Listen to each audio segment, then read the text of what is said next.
کل والا جو نام تھا، خالی نام، بات غلط نہیں ہے، نام حضرت سعد ابن ابی وقاص نہیں تھے بلکہ حضرت عمرو ابن عاص تھے۔ کل والا جو نام تھا، خالی نام، بات غلط نہیں ہے، نام حضرت سعد ابن ابی وقاص نہیں تھے بلکہ حضرت عمرو ابن عاص تھے۔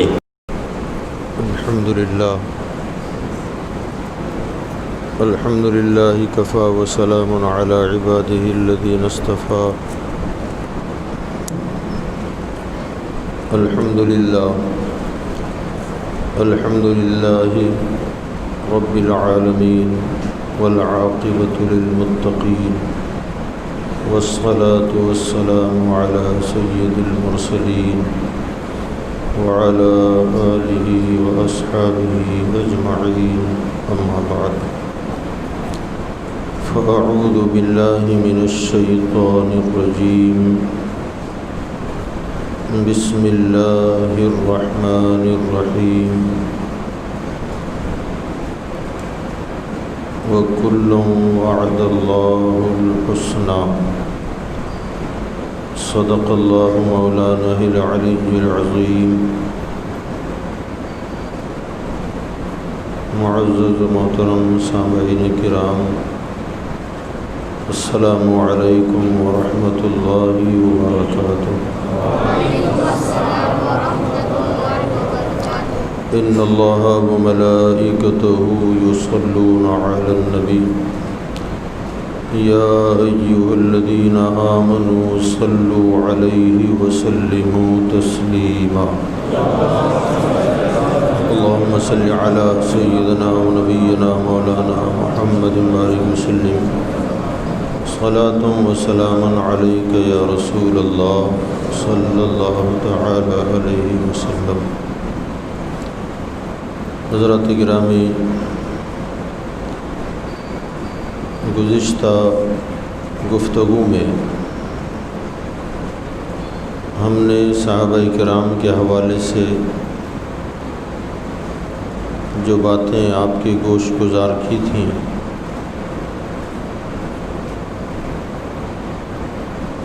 کہ تمام صحابہ عادل، ثقہ اور متقی اور پرہیزگار ہیں۔ ان میں صحابہ میں نہ کوئی فاسق ہوا نہ فاجر، سب کے سب عادل ہیں، اور تمام صحابہ کے ساتھ اللہ تعالیٰ نے جنت کا وعدہ کر لیا ہے۔ وہ گروہ جنتی ہے، اس پر قرآن گواہ ہے۔ صحابہ کرام کے درمیان آپس میں جو مشاجرات ہوئے،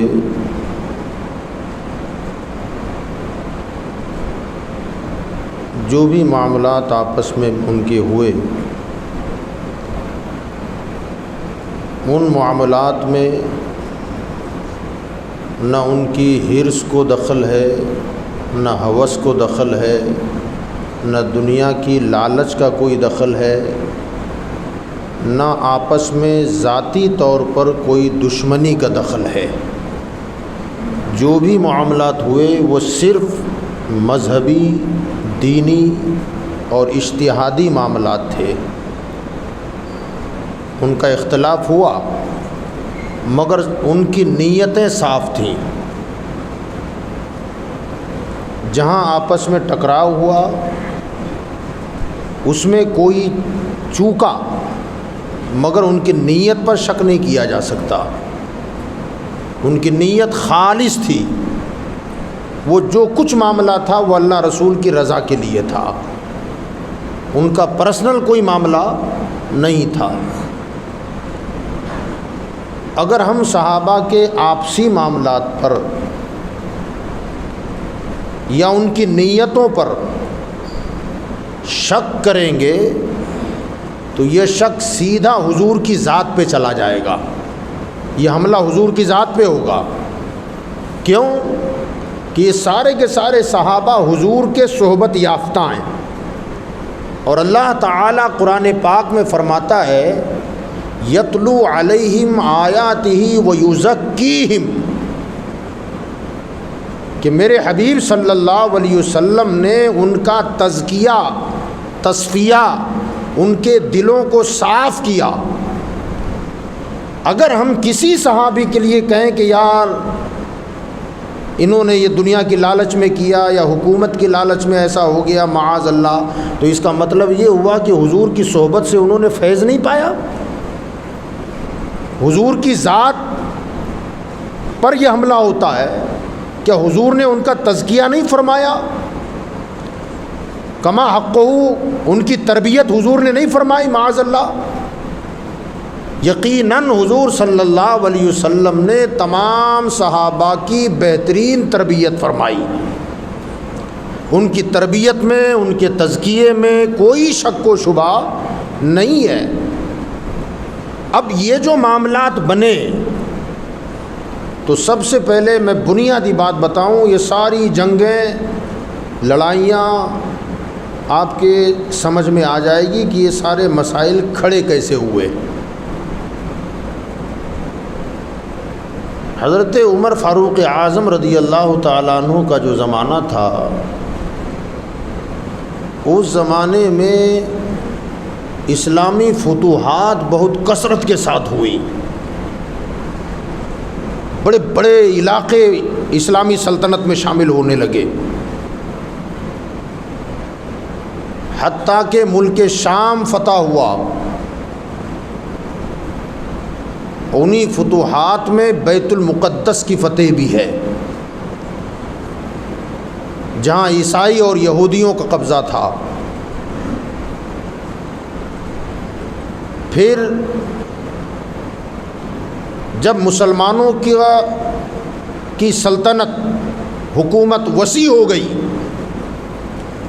تو خیبر میں یہودی آباد تھے، نجران میں یہودی آباد تھے۔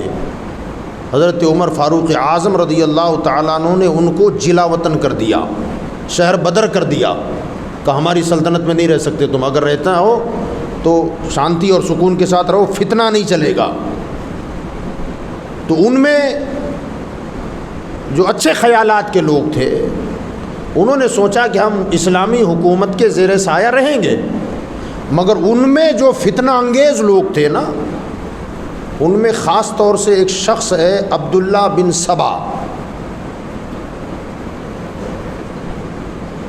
اس نے اپنے کئی یہودیوں کو بلا کر کے یہ کہا کہ مسلمانوں کے زیر اثر تو ہم کو نہیں رہنا ہے، اپنے اپنے حساب سے ہم ان کی سلطنت سے باہر چلے جائیں گے۔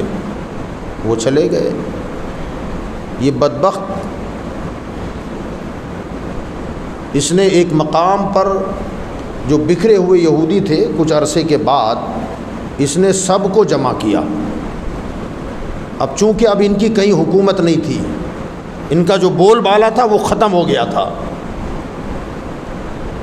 بیت المقدس ہاتھ سے چلا گیا، شام کی زمینیں ہاتھ سے چلی گئیں۔ تو یہ عبداللہ بن سبا نے سب کو اکٹھا کیا، میٹنگ کی، اور اس میٹنگ میں اس نے یہ کہا کہ مسلمانوں نے ہمارے ساتھ جو معاملہ کیا ہے، ہماری جو بڑائی تھی، ہم ذلیل ہو گئے، رسوا ہو گئے، یہ مسلمانوں کی وجہ سے ہوا ہے۔ کیا تم لوگ چاہتے ہو کہ مسلمانوں سے بدلہ لیا جائے؟ تو سارے یہودی جو جمع ہوئے تھے انہوں نے کہا کہ ہاں بدلہ تو لینا ہے، مگر بدلہ لینے کی طاقت ہمارے پاس ہے۔ مسلمانوں کی کیفیت تو یہ ہے کہ ان کے سینکڑوں کے سامنے ہزاروں چلے جائیں تب بھی ان کا مقابلہ نہیں کر سکتے۔ ہر میدان میں مسلمان کامیاب ہو جاتا ہے۔ کا بدلہ تو لینا ہے مگر ہم میں طاقت نہیں ہے بدلہ لینے کی۔ تو اس نے یہ کہا کہ اگر بدلہ لینا چاہتے ہو تو میرا ایک مشورہ ہے۔ کہا کیا مشورہ ہے؟ کہا میرا مشورہ یہ ہے کہ سب مسلمان ہو جاؤ، کلمہ پڑھ لو۔ تو ان میں واویلا مچ گیا کہ یہ کیا مشورہ دے رہا ہے تو، ہمیں بدلہ لینے کی بات کر رہا ہے کہ مسلمان اسلام میں داخل ہونے کی بات کر رہا ہے؟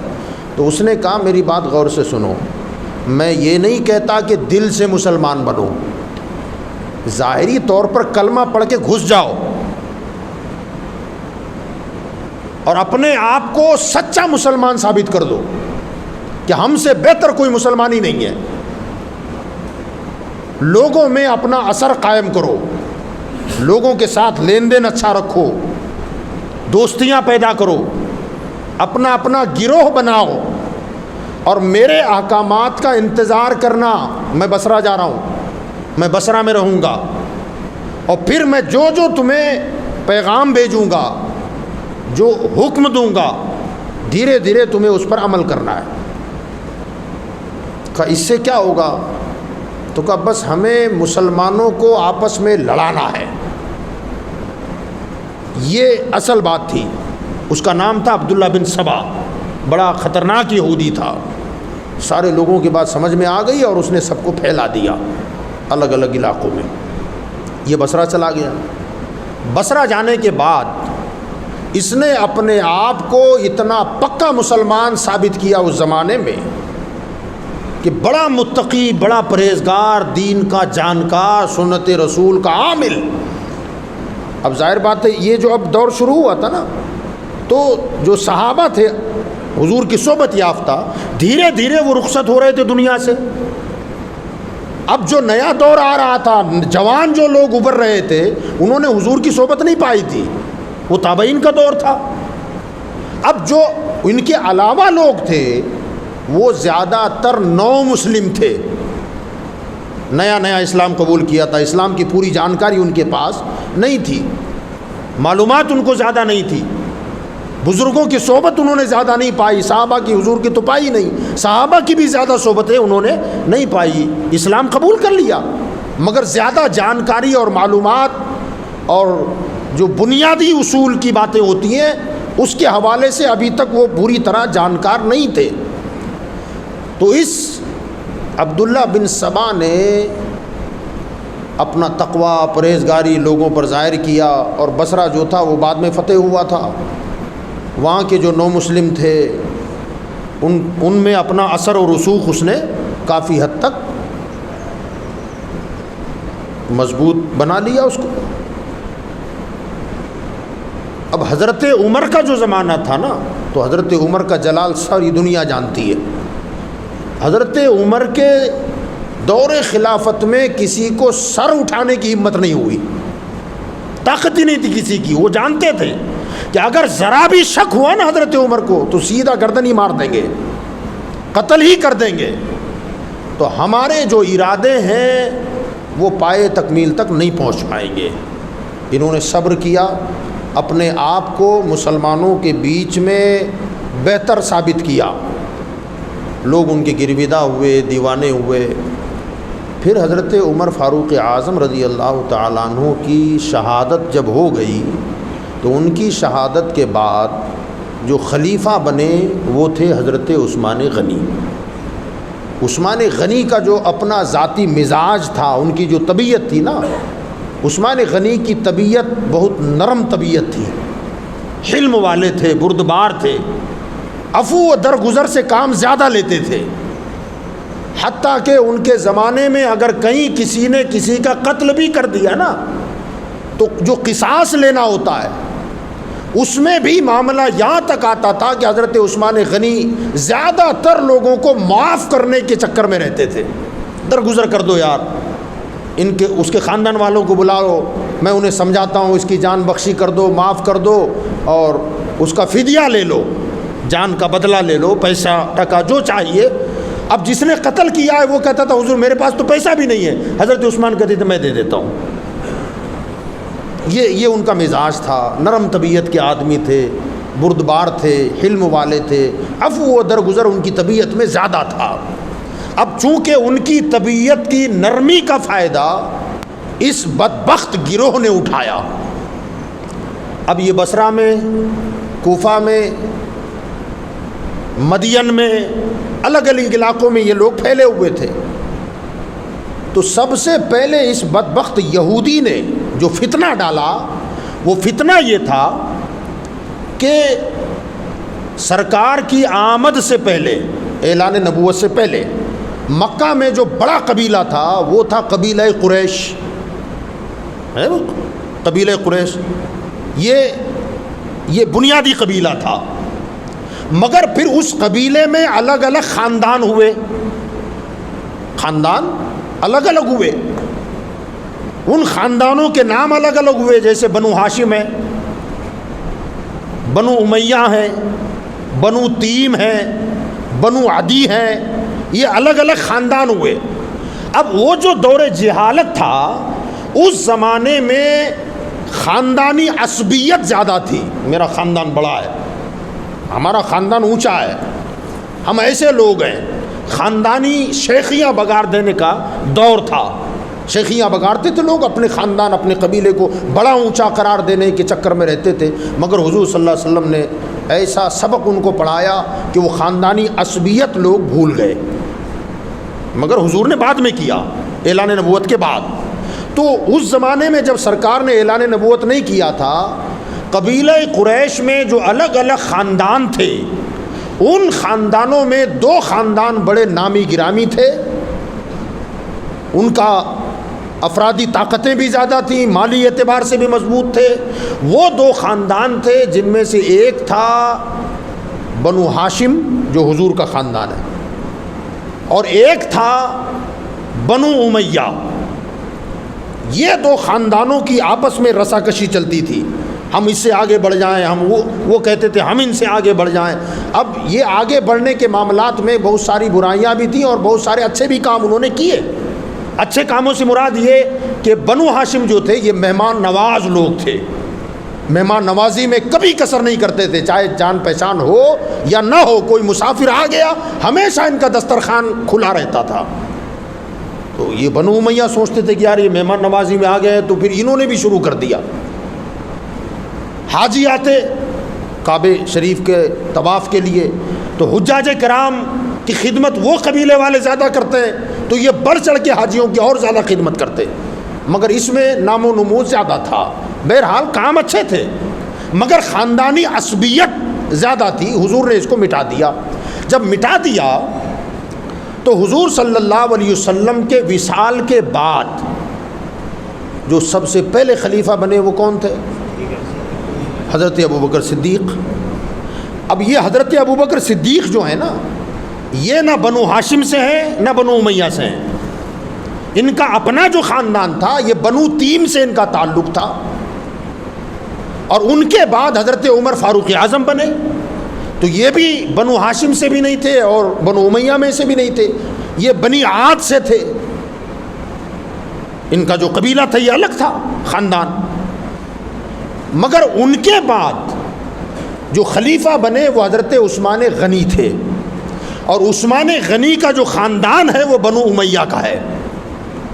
یہ بات یعنی ذہن میں رکھیں، آگے کی جو باتیں ہیں وہ آپ کے سمجھ میں آئے گی۔ یہ ان کا تعلق خاندان بنو امیہ سے تھا۔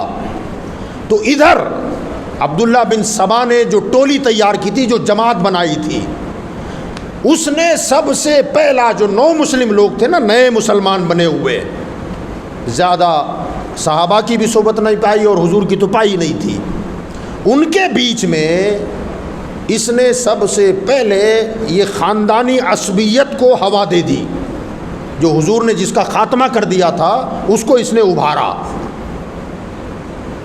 اور کہا سب سے بڑا خاندان تو بنو ہاشم ہے، اور یہ ہے اور وہ ہے، اور حضرت مولا علی کرم اللہ تعالی وجہ الکریم جو ہیں یہ حضور صلی اللہ علیہ وسلم کے بھائی ہیں، چچا زاد بھائی ہیں، حضور کے داماد بھی ہیں، اور حضرت علی المرتضیٰ رضی اللہ تعالیٰ عنہ جو ہیں یہ ہمارے آقا صلی اللہ علیہ وسلم کے وصی بھی ہیں۔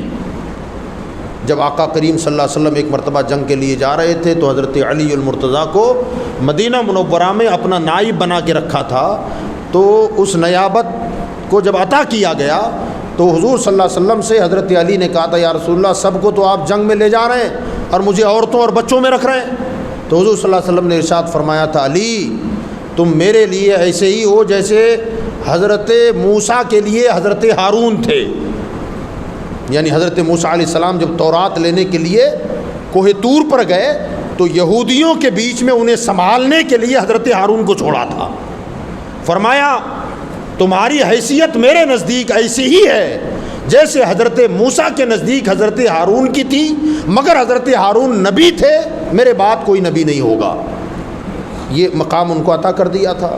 تو اب اس نے لوگوں میں یہ باور کرایا کہ حضرت علی حضور کے چچا زاد بھائی بھی ہیں، داماد بھی ہیں اور وصی بھی ہیں، جن کو وصیت کر گئے تھے۔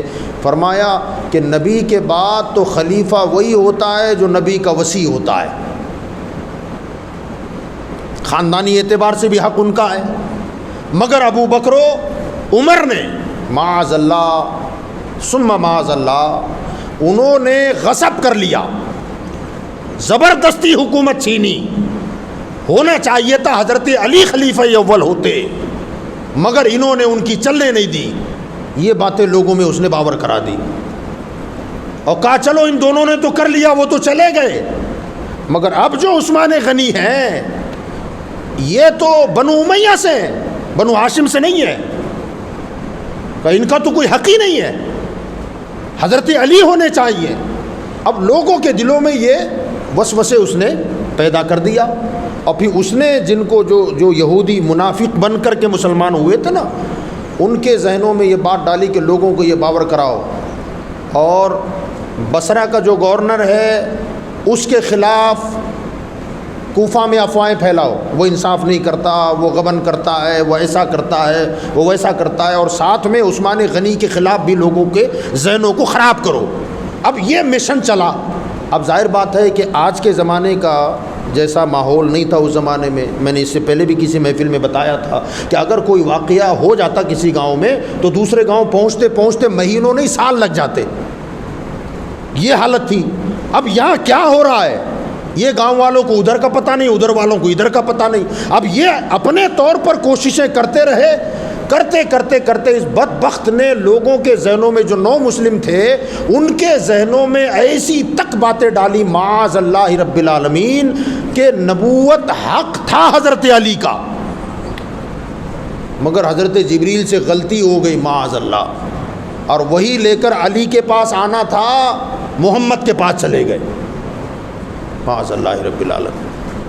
یہ وہ شروعات ہے جہاں سے شیعہ فرقہ جنم لیتا ہے، جو شیعہ ہے نا، شیعہ، یہ فرقہ یہاں سے جنم لیتا ہے۔ اب وہ حضرت علی کی محبت ان کے دل میں ڈالتا گیا، مگر ادھر ان صحابہ کرام سے عداوت بھی پیدا ہو گئی۔ اب یہ معاملے ایسے ہوئے کہ انہی معاملات میں، اب اس زیادہ تفصیل میں نہ جاتے ہوئے میں اتنا بتا دوں کہ حضرت عثمان غنی کو جن بلوائیوں نے شہید کیا، مدینہ میں آ کر کے ان کے گھر کو گھیر لیا، دانا پانی کے لیے پہنچانا تک مشکل کر دیا، اناج نہیں پہنچتا تھا، پانی نہیں پہنچنے دیا، تو یہ بلوائی جو تھے یہ مصر سے آئے ہوئے تھے، اور ان میں سبائی لوگ تھے، عبداللہ بن سبا کے تیار کردہ یہ غنڈے تھے جو اسلام میں فتنہ ڈالنے کے لیے ہی یہ کھڑے ہوئے تھے، اور ان میں جو سادہ ترین لوگ تھے جن کو انہوں نے گمراہ کر دیا تھا وہ لوگ تھے۔ حضرت سیدنا عثمان غنی کو ان بدبختوں نے مدینہ میں شہید کر دیا۔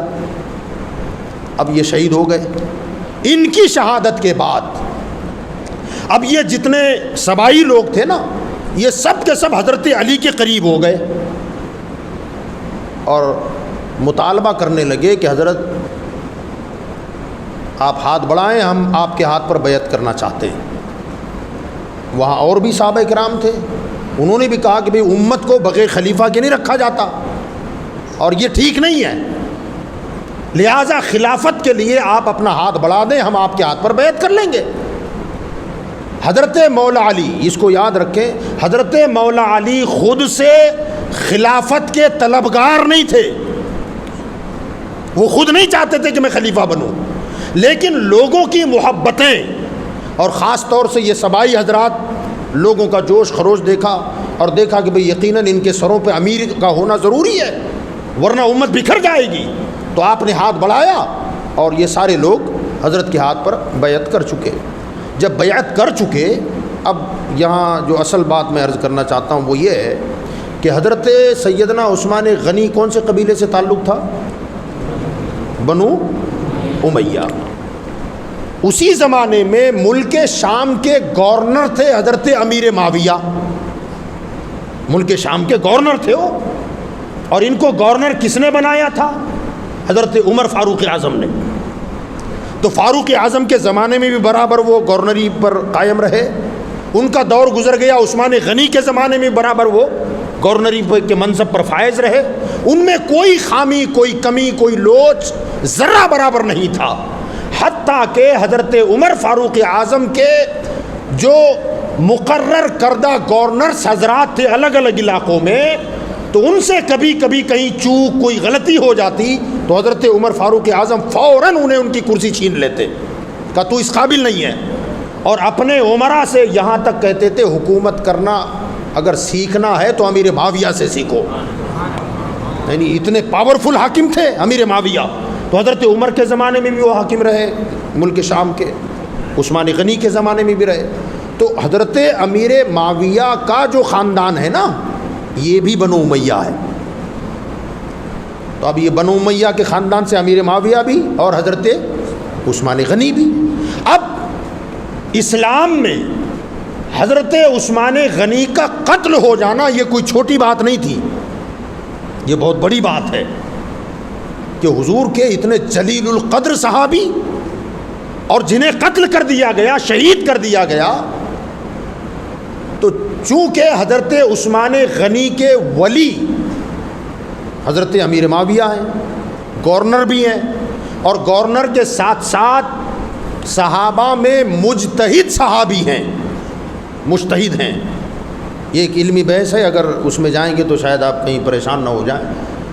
ان کو حق تھا کہ وہ حضرت عثمان غنی کے خون کا بدلہ طلب کریں. اب ادھر حضرت مولا علی کرم اللہ وجہ الکریم خلیفہ بنے، ادھر یہ خبر جب حضرت امیر معاویہ کو پہنچی تو حضرت امیر معاویہ رضی اللہ تعالیٰ عنہ نے حضرت مولا علی کو خط لکھا. آپ نے ان کی خلافت سے بغاوت نہیں کی. حضرت امیر معاویہ رضی اللہ تعالیٰ عنہ نے کبھی بھی، انہوں نے بھی خلافت کا دعویٰ کبھی نہیں کیا، خلافت کے پیچھے، حکومت کے پیچھے نہیں بھاگے، بلکہ انہوں نے صرف اتنا مطالبہ کیا کہ اے مولا شیر خدا علی المرتضیٰ رضی اللہ تعالیٰ عنہ، آپ جب امیر المومنین اور خلیفۃ المسلمین بن گئے ہیں تو میرا مطالبہ یہ ہے کہ عثمان غنی کے قاتلوں سے قصاص لیا جائے، جنہوں نے ان کو قتل کیا انہیں سزا دی جائے، اس کا بدلہ لیا جائے، کیونکہ امت کا بہت بڑا نقصان ہوا ہے. مگر وہ حالات ایسے تھے کہ حضرت مولا علی کرم اللہ تعالی وجہ الکریم قاتل کو سزا دینے کے پوزیشن میں نہیں تھے. یہ زمینی حقائق ہیں. کیوں؟ کہ حضرت عثمان غنی کو قتل کس نے کیا ہے یہ پتہ ہی نہیں تھا، کس نے قتل کیا ہے. کیونکہ حضرت عثمان غنی کے گھر میں ایک ساتھ کئی لوگ داخل ہوئے تھے، حتیٰ کہ حضرت عثمان غنی رضی اللہ تعالی عنہ کی بیوی حضرت سیدہ نائلہ رضی اللہ تعالی عنہا. کچھ لوگوں کو یہ پتہ چلا کہ حضرت ابوبکر صدیق کے صاحبزادے ان کے گھر میں داخل ہوئے تھے، یہ بدلہ لینے کی کوشش کر رہے تھے، تو شاید انہوں نے قتل کیا ہو. تو حضرت عثمان ابوبکر صدیق کے صاحبزادے کو حضرت مولا علی نے بلایا اور بلا کر کے فرمایا، اے ابن ابو بکر، کیا تم نے عثمان غنی کو قتل کیا ہے؟ تو وہ کہنے لگے کہ نہ، میں نے قتل نہیں کیا، میں گھر میں داخل ضرور ہوا تھا، اور گھر میں داخل ہو کر میں نے عثمان غنی کی داڑھی بھی پکڑی تھی، میں نے داڑھی پکڑی تھی. مگر حضرت سیدنا عثمان غنی رضی اللہ تعالیٰ عنہ نے میری طرف دیکھا اور مجھے دیکھ کر فرمایا، بھتیجے، اگر تیرے ابا زندہ ہوتے تو کیا تو میرے ساتھ ایسے ہی سلوک کرتا جو ابھی کر رہا ہے؟ کیونکہ یہ ابو بکر ہیں، عثمان ہیں، علی ہیں، یہ بہت گہرے دوست تھے نا. تو وہ کہتے ہیں جب انہوں نے میرے ابا کا نام لیا تو میں نے چھوڑ دیا ان کو، اور چھوڑ کے میں نکل گیا. میرے بعد کون کون آیا مجھے پتہ نہیں ہے. اب انہوں نے جب یہ بات کہی تو حضرت علی نے سیدہ نائلہ عثمان غنی کی بیوی کو بلایا جب وہ گھر میں تھی، ان سے انہوں نے اس بات کی تصدیق کروائی کہ کیا ابو بکر کے بیٹے جو کہہ رہے ہیں یہ بات صحیح ہے؟ تو حضرت عثمان غنی کی بیوی نے کہا کہ ہاں وہ جو کہہ رہے ہیں بالکل صحیح ہے، ایسا ہی ہوا تھا، انہوں نے میرے شوہر کو قتل نہیں کیا۔ تو انہوں نے کہا حضرت علی نے کہ تم بتاؤ کس نے قتل کیا؟ تو کہا یہ تو مجھے بھی نہیں پتا کہ کس نے قتل کیا ہے، کس نے عثمان کو قتل کیا ہے، میں نے بھی اسے نہیں دیکھا۔ اب چونکہ وہ جو بلوائی تھے جنہوں نے گھر کا گھراؤ کیا تھا ان میں زیادہ تر لوگ مصر کے تھے، اب ان میں بھی زیادہ تر یہ سبائی فرقے والے لوگ تھے۔ اب حضرت سیدنا مولا علی کرم اللہ وجہ الکریم بدلہ لیں تو کس سے لیں؟ ایک سوال ہے نا، بات سمجھ رہے ہیں آپ؟ بھی بدلہ لیں تو کس سے لیں؟ اب ادھر سے حضرت امیر معاویہ کا مطالبہ تھا کہ آپ عثمان کے خون کا قصاص نہیں لیں گے، تو وہ کہتے تھے کہ میں کیسے کروں، کیا کروں؟ تو حضرت امیر معاویہ کہتے تھے کہ اگر آپ خون عثمان کا قصاص نہیں لے سکتے تو آپ خلیفہ بننے کے قابل نہیں ہیں۔ اب ذرا دیکھیں پوزیشن کہاں آ کے رکی، یا تو آپ بدلہ لیں یا پھر قاتلوں کو ہمارے حوالے کر لیں، میں بدلہ لے لوں گا۔ مگر وہ پوزیشن نہ بدلہ لینے کی تھی، اور امیر معاویہ کا جو مطالبہ تھا خاندان کے اعتبار سے وہ اپنی جگہ رائٹ تھا، عثمان غنی کے خون کا بدلہ تو ضروری تھا۔ مگر ایک روایت اور سن لیں آپ کہ کوفہ میں ایک مرتبہ جب حضرت امیر معاویہ اور حضرت علی المرتضیٰ دونوں کے درمیان صلح ہونے والی تھی، آپس میں صلح ہونے والی تھی، اس وقت حضرت علی نے کہا تھا کہ انشاءاللہ میں عثمان غنی کے خون کا بدلہ لوں گا۔ کوفہ کی سب سے بڑی مسجد میں لوگ جمع تھے اور اس میں حضرت مولا علی نے اعلان کیا تھا کہ میں خون عثمان کا بدلہ لوں گا۔ تو تقریباً 10,000 لوگ کھڑے ہوئے تھے کہ ہم نے مارا ہے، ہم نے مارا ہے۔ کس سے بدلہ لیں گے؟ 10,000 لوگوں کو قتل کر سکتے؟ یعنی پوزیشن یہ سبائی فرقہ جو تھا نا یہودیوں کا کھڑا کیا ہوا، وہ یہ فرقہ تھا۔ اب حضرت امیر معاویہ کے ساتھ جب حضرت مولا علی کی صلح ہوئی نا، صلح، تو اس صلح میں خاص طور سے حضرت سعد ابن ابی وقاص اور دوسرے کچھ صحابہ کو بیچ میں حکم بنایا گیا تھا کہ بھئی آپس کے جو معاملات ہیں، اب یہ خون کا جو بدلہ معاملہ تھا، خونی کا معاملہ، یہ مطالبہ کر رہے تھے بدلہ لو، اور ادھر بدلہ لینے کی پوزیشن نہیں تھی۔ انہی معاملات میں وہ جنگ صفین عمل میں آئی کہ بھئی آپ خون عثمان کا بدلہ نہیں لیں گے، اتنی بڑی ذات قتل ہو گئی، اتنی بڑی شخصیت شہید ہو گئی، آپ بدلہ نہیں لیں گے۔ اب ادھر جو سبائی لوگ تھے نا، یہ یہودی جو منافق کا لبادہ اوڑھ کر، اسلامی لبادہ اوڑھ کر اندر سے کافر تھے، انہوں نے حضرت علی کو چاروں طرف سے گھیر لیا تھا، یعنی ان کے قریب قریب زیادہ تر یہی لوگ رہتے تھے۔ اب چونکہ روبرو جا کر گفتگو کرنے کی پوزیشن امیر معاویہ کی نہیں تھی، کیونکہ وہ جانتے تھے کہ عبداللہ بن سبا کا یہ فتنہ بہت شباب پکڑ چکا ہے، اگر میں مولا علی سے ملاقات کرنے جاؤں گا تو یہ لوگ مجھے وہاں جانے نہیں دیں گے، راستے میں ہی قتل کر ڈالیں گے۔ اب اگر روبرو بیٹھ کے بات کرنے کی پوزیشن ہوتی تو امیر معاویہ کہتے میں جاتا اور جا کر کے حضرت مولا علی سے روبرو بیٹھ کر ہم اس مسئلے کو حل کرتے، مگر حالت یہ تھی کہ اگر میں وہاں جاتا تو ان کے پاس پہنچنے سے پہلے یہ بدبخت ٹولہ مجھے مار ڈالتا۔ اب کیا کیسے جائیں گے؟ انہی حالات میں یہ جو سبائی فرقہ تھا، یہودیوں کا ٹولہ تھا جو بظاہر مسلمان بنا ہوا تھا، اس بدبخت ٹولے نے باقاعدہ طور پر اس کو ہوا دینا شروع کر دیا کہ امیر معاویہ تو تمہاری بغاوت کر رہے ہیں اور یہ کر رہے ہیں اور وہ کر رہے ہیں اور فلاں کر رہے ہیں، اور ایسی باتیں افواہ مسلمانوں میں گرم کرنے لگے، اور اسی کے نتیجے میں جنگ صفین عمل میں آئی۔ اس میں جنگ ہوئی، دونوں طرف کے لوگ مارے گئے، اور دونوں طرف مرنے والے بھی مارنے والے بھی دونوں مسلمان، دونوں تقریباً 10,000 لوگ قتل ہوئے اس میں۔ اور حضرت مولا علی کا ایک قول ہے، کیا جنگ چھڑ گئی ہے، آپ فرماتے ہیں مارنے والا بھی جنتی اور مرنے والا بھی جنتی۔ آپ ذرا دیکھیں یہ جو جملہ حضرت علی کا ہے کیا مطلب ہے اس کا، کہ اگر دونوں میں سے کسی کی نیت خراب ہوتی یا دنیا کا لالچ ہوتا یا حکومت کا لالچ ہوتا تو حضرت مولا علی ضرور کہتے کہ وہ مرنے والا جہنمی ہے یا مارنے والا جہنمی ہے، مگر آپ کہتے ہیں کہ عجیب جنگ چھڑی ہے کہ مارنے والا بھی جنتی ہے اور مرنے والا بھی جنتی ہے۔ مطلب یہ کہ دونوں حق پر تھے، ان کا مطالبہ بھی بالکل صحیح تھا اور ان کا اس پر عمل نہ کرنا یہ حکومتی معاملات تھے۔ بدلہ لیں تو کس سے لیں؟ 10,000 لوگ ہاتھ اٹھا دیں تو کس کے ساتھ بدلے کا معاملہ کیا جائے؟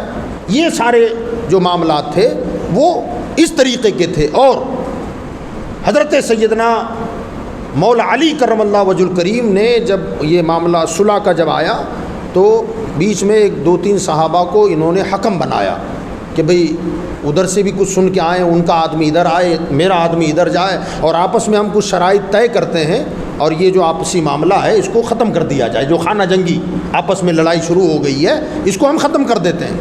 تو اتنے میں دیکھیے سبائی ٹولہ کتنا بدبخت تھا، ایک طرف تو شیعوں کو جنم دے دیا کہ حضرت علی خلیفہ اول ہونے کے مستحق تھے، مگر ابو بکر نے ان کا حق مار لیا، عمر نے حق مار لیا معاذ اللہ۔ تو ایک فرقے کو، ایک جماعت کو ابو بکر و عمر اور عثمان کا دشمن بنا دیا، وہ ہو گئے شیعہ۔ اور پھر جب یہ صلح صفائی کی بات آئی کہ بھئی دونوں کے بیچ میں کسی کو ثالث بناتے ہیں، حکم بناتے ہیں تاکہ دونوں کی باتیں سن کر کے وہ فیصلہ کرے اور آپس کا معاملہ سب ختم ہو جائے، تو جیسے ہی یہ صلح صفائی کی بات آئی تو ان میں سے کچھ بدبخت ایسے کھڑے ہوئے، یہی سبائی یہودی، اور اب ان کے ساتھ کو 9 مسلم بھی ہو گئے۔ ان الحکم الا للہ، حکم کوئی نہیں صرف اللہ ہے۔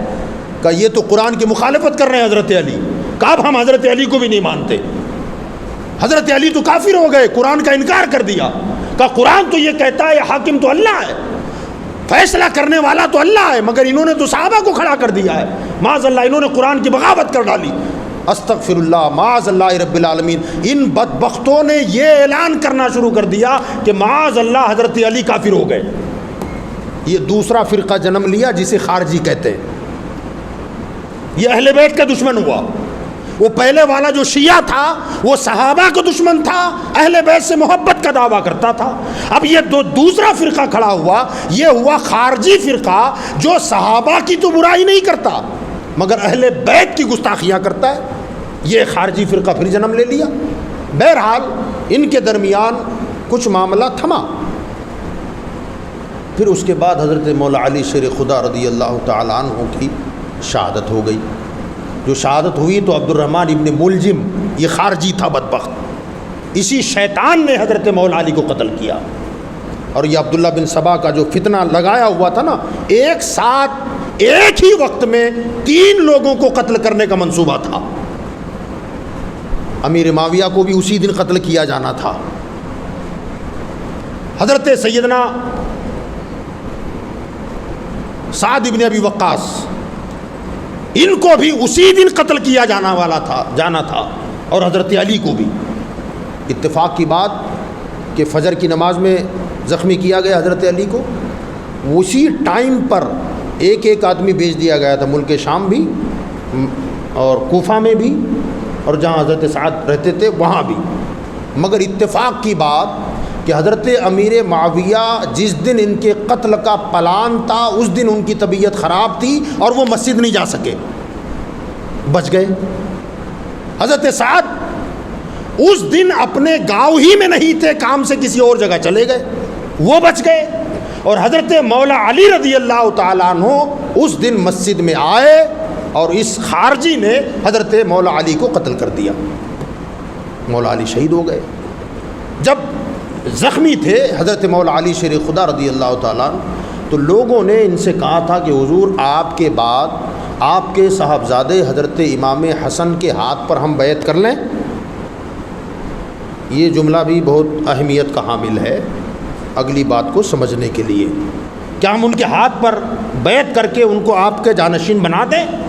تو حضرت مولا علی کرم اللہ وجہ الکریم نے کہا تھا کہ یہ معاملہ تمہارا ہے، میں ان کی بیعت کرنے کا تمہیں کہتا بھی نہیں اور بیعت کرو تو میں منع بھی نہیں کروں۔ ان کے حال پہ چھوڑ دیا، بین شورا، کہ آپس میں تم مشورہ کر کے مسئلہ حل کر لینا، میں کچھ نہیں کہتا، خلیفہ بنانا ہے تو بنا دیں، نہیں بنانا ہے تو تمہاری مرضی ہے، میں تو اب آخرت کی طرف جا رہا ہوں، میں دنیا چھوڑ رہا ہوں۔ یعنی اس کا مطلب یہ ہوا، اس بات کو میں بتانا اس لیے چاہتا ہوں کہ اگر باپ کے بعد بیٹے کو اپنا جانشین بنانا گناہ ہوتا یا شریعت کے خلاف ہوتا تو حضرت مولا علی کے سامنے لوگوں نے ڈیمانڈ کیا کہ آپ کے بعد آپ کے بیٹے کو آپ کا جانشین بنایا جائے۔ اگر یہ شریعت کے خلاف ہوتا تو حضرت مولا علی کس کے کہتے کیا کام کر رہے ہو، شریعت اس کی اجازت نہیں دیتی، کہ اس کے بارے میں تمہیں اجازت نہیں دیتا کہ ایسا کرو۔ اس کا مطلب یہ ہوا کہ حضرت مولا علی شیر خدا نے کیا کہا کہ اگر تم ہاتھ پر ان کے بیعت کرو تو میں منع نہیں کروں، اور تم نہ کریں تو میں حکم نہ دوں، تمہاری مرضی ہے۔ اس کا مطلب ہے کہ باپ کے بعد بیٹا اگر اس کے مسند پر بیٹھتا ہے یا بٹھایا جاتا ہے تو یہ شرعاً شریعت کے خلاف نہیں ہے، جائز کام تھا، مگر آپ نے لوگوں کو منع بھی نہیں کیا اور اس کا حکم بھی نہیں دیا۔ بہرحال حضرت مولا علی کرم اللہ وجہ الکریم کا جب وصال ہو گیا، وصال ہونے کے بعد لوگوں نے حضرت امام حسن مجتبیٰ کے ہاتھ پر بیعت کر لی۔ جب بیعت کی تو یہ سلسلہ ان کی بیعت کے بعد ان کی خلافت کا جو سلسلہ چلا وہ 6 مہینے تک حضرت امام حسن نے حکومت فرمائی، مگر 6 مہینے کے بعد چونکہ خانہ جنگی بہت دن چلی، تقریباً 5 سال آپس میں مسلمان لڑتے رہے، مگر نیتوں میں کھوٹ نہ امیر معاویہ کے تھا نہ مولا علی کے تھا، نیت خراب نہیں تھی، ادھر سے بھی ان کا مطالبہ اپنی جگہ درست تھا اور ان کا بدلہ نہ لینا ان کے پاس بھی وجوہات تھی، وہ اپنی جگہ بالکل درست۔ بہرحال حضرت سیدنا امام حسن مجتبیٰ جب خلیفہ بنے تو یہ خلیفہ راشد کہلاتے۔ اب دیکھیں حضور صلی اللہ تعالی علیہ وآلہ وسلم نے حضرت امام حسن کے بچپن میں جب بہت چھوٹے تھے اس وقت حضور ممبر پر تھے اور پہلو میں حضور کے بازو میں امام حسن بیٹھے ہوئے تھے، تو امام حسن مجتبیٰ کے حوالے سے حضور صلی اللہ علیہ وسلم نے حضرت امام حسن کے بارے میں کہا تھا، لوگو یہ میرا بیٹا سردار ہے۔ کیا کہا؟ میرا بیٹا سردار ہے، اور یہ میرا بیٹا وہ ہے کہ جس کے ذریعے اللہ 2 مسلمان گروہ میں صلح کرا دے گا، 2 مسلم گروہ میں جو آپس میں لڑے ہوں گے ان کے بیچ میں صلح کرا دے گا۔ یہ حضور نے ان کے بچپن میں کہا تھا، ایک بات۔ دوسری بات، حضور صلی اللہ علیہ وسلم نے اپنی خلافت کے حوالے سے فرمایا تھا کہ میرے بعد خلافت راشدہ 30 سال رہے گی، اس کے بعد خلافت نہیں ہوگی، اسلامی حکومت ہوگی۔ یاد رکھیں، خلافت اور چیز ہے، سلطنت اور چیز ہے، حکومت الگ چیز ہے۔ تو 30 سال خلافت رہے گی، اس کے بعد سلطنت اسلامیہ یا حکومت اسلامیہ قائم ہوگی۔ اب حضرت ابو بکر سے لے کر حضرت مولا علی تک 29.5 سال بنتے ہیں۔ کتنے سال بنتے ہیں؟ 29.5 سال بنتے ہیں۔ 30 سال میں 6 مہینہ کم۔ حضرت مولا علی کے وصال کے بعد جب خلیفہ بنے حضرت امام حسن مجتبیٰ، انہوں نے 6 مہینے تک خلافت سنبھالی، 30 سال پورے ہو گئے۔ تو حضور نے جو پیشن گوئی فرمائی تھی وہ مکمل ہو گئی، اور جب 6 مہینے پورے ہو گئے نا تو حضرت سیدنا امیر معاویہ رضی اللہ تبارک و تعالی عنہ کے ساتھ ان کی کچھ گفتگو ہوئی، خط و کتابت ہوئی۔ تو حضرت امام حسن نے فرمایا کہ میں ساری حکومت آپ کے حوالے کرنا چاہتا ہوں، میں اس سے دستبردار ہونا چاہتا ہوں۔ 6 مہینے ہو گئے تھے، 30 سال پورے ہو گئے۔ حضرت امیر معاویہ نے کورا کاغذ ان کے پاس بھیج دیا، کورا کاغذ، فرمایا آپ جو لکھیں گے مجھے منظور ہے۔ آپ ذرا دیکھیں یہ دل کی صفائی کا معاملہ، دیکھیں آپ، کورا کاغذ لکھ کر کے بھیج دیا، دے کر کے بھیج دیا کہ شہزادے حسن تم جو لکھو گے امیر معاویہ اس پر دستخط کرنے تیار ہے۔ تو آپ نے کچھ شرطیں رکھی، لکھیں اور لکھ کر کے حضرت امیر معاویہ کے پاس بھیج دیں. حضرت امیر معاویہ نے اس پر دستخط کر دیا اور حضرت امام حسن مجتبی رضی اللہ تعالیٰ عنہ اسی دن خلافت سے دستبردار ہو گئے. اب پوری دنیا اسلامی کے جو بادشاہ تھے وہ امیر معاویہ تھے. اور آپ کو یہ بات سن کر اور بھی حیرت ہوگی کہ حضرت سیدنا امیر معاویہ وہ ہیں جنہوں نے تقریباً 40 سال حکومت فرمائی ہے. 40 سال. 20 سال تو وہ ہیں جو حضرت امام حسن تک 20 سال بنتے ہیں، جس میں آپس میں لڑائیاں بھی ہوئیں، جھگڑے بھی ہوئے، انتشار بھی ہوا. لیکن حضرت عثمان نے جب ان کے حوالے کر دی پوری حکومت، اس کے بعد کے جو 20 سال ہے نا، 20 سال، یہ تاریخ کا ایک عجیب باب ہے، چشم کشا باب اگر اس کو کہیں تو مناسب ہوگا، آنکھیں کھولنے والا. ان 20 سالوں میں مسلمانوں میں آپس میں معمولی جھڑپ بھی نہیں ہوئی، کہیں کوئی لڑائی جھگڑا نہیں، بالکل پرامن طریقے سے 20 سال حضرت امیر معاویہ نے حکومت چلائی. اور ان 20 سالوں میں اب یہاں ایک بات اور نوٹ کر لیں، آپ اس کو ذہن میں بٹھا لیں، جو پچھلے دنوں میں بھی میں نے عرض کیا تھا کہ واٹس ایپ کے اوپر عجیب و غریب میسیجز گھومتے رہتے ہیں کہ امیر معاویہ باغی تھے اور انہوں نے خروج کیا اور علی کے ساتھ بغاوت کی اور ان پر زیادتی کی اور ان پر ظلم کیا اور پتہ نہیں کیا کیا باتیں وہ خلافت کے چکر میں تھے کہ ان سے چھین کر خود بن جائیں وغیرہ وغیرہ. آپ ذرا سوچیں کہ امیر معاویہ میں اگر ذرہ برابر بھی کوئی برائی ہوتی تو کیا حضرت حسن مجتبی ان کے ہاتھ پر بیعت کرتے؟ ہاں کر سکتے تھے نہ. جب ان کے چھوٹے بھائی نے یزید میں برائی دیکھی تو جان دے دی مگر ہاتھ میں ہاتھ نہیں دیا. تو جس ماں کا دودھ حسین نے پیا تھا اسی ماں کا دودھ تو حسن نے بھی پیا ہے. تو ایک طرف تو امیر معاویہ کو ظالم بھی کہتے ہو، غاصب بھی کہتے ہو، فاسق بھی کہتے ہو معاذ اللہ، اور حد یہاں تک ہو جاتی ہے کہ کافر تک کہہ دیتے ہیں، گستاخ اہل بیت کہہ دیتے ہیں. اگر ان میں ذرہ برابر بھی فسق و فجور ہوتا تو حضرت امام حسن جان دے دیتے، حکومت ان کے حوالے نہیں کرتے. تو پتہ چلا حضرت امام حسن مجتبی نے جب ان کے ہاتھ پر بیعت کر لی، اس کا مطلب یہ ہے کہ حضرت امام حسن حضرت امیر معاویہ کو عادل اور متقی سمجھتے تھے. بات سمجھ رہے ہیں آپ؟ اگر ان کے دل میں ذرا بھی شک ہوتا امیر معاویہ کی زندگی کے حوالے سے تو ظاہر بات ہے وہ ان کے ہاتھ پر کبھی بھی بیعت نہ کرتے. اور پھر اس کے بعد حضرت امام حسن مجتبی نے جب تک آپ بقید حیات رہے حضرت امیر معاویہ انہیں برابر وظیفہ بھیجتے رہے. اپنا انہوں نے مقرر کر دیا تھا سالانہ وظیفہ، وہ برابر بھیجتے رہے، وقتاً فوقتاً الگ سے نذرانے دیتے رہے. تو آپس میں ان کے پیار محبت خوب تھا. اگلی بات انشاءاللہ ہم کل عرض کریں گے. وما علینا الا البلاغ.